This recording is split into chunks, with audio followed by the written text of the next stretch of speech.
And I'm very glad to say that I was part of the 132 and also the vote for Barbara Lee's amendment. But I think that the point of that is that is the same war that we're dealing with today. We never solved any problems with AUMF.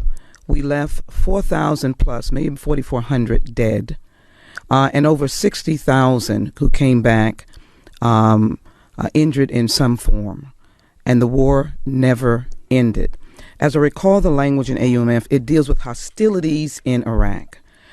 It doesn't deal with an incident or a dislike or someone in a car coming in from the airport. That is the danger of not acting. And I do think without leadership, meaning the leadership of CPC, that we'll come together around specific answers. I deployed to Iraq twice, deployed to Afghanistan once, and after getting blown up, I deployed back to the Middle East in Bahrain. I have seen the Iranian threat network, studied it closely.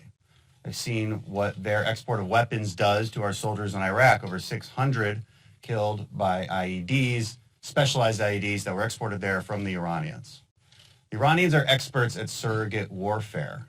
They create sleeper cells in Bahrain, right next to our Navy base. They stoke civil war in Yemen, in Iraq, and in Syria.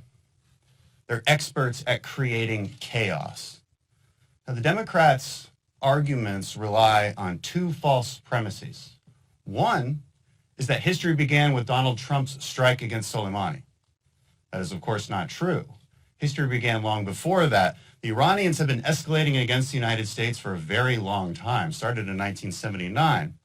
More recently, they embarrassed our U.S. Navy sailors after they boarded a U.S. Navy vessel. They've shot down U.S. drones. They've put limpet mines on oil tankers. They've attacked Saudi oil facilities. They've put rocket attacks towards our bases. And they orchestrated an attack against a U.S. embassy. History began long before Donald Trump finally took action and stopped letting the Iranians punch us in the face. The second false premise is that there is this false choice between doing nothing and all-out war. The president is not taking us to all-out war. There is a lot in between, and we have to be more honest about that fact.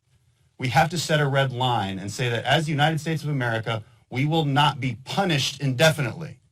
We have to take action, and we had to respond, and the president did just that. And it's time to be unified behind our president instead of casting partisan stones.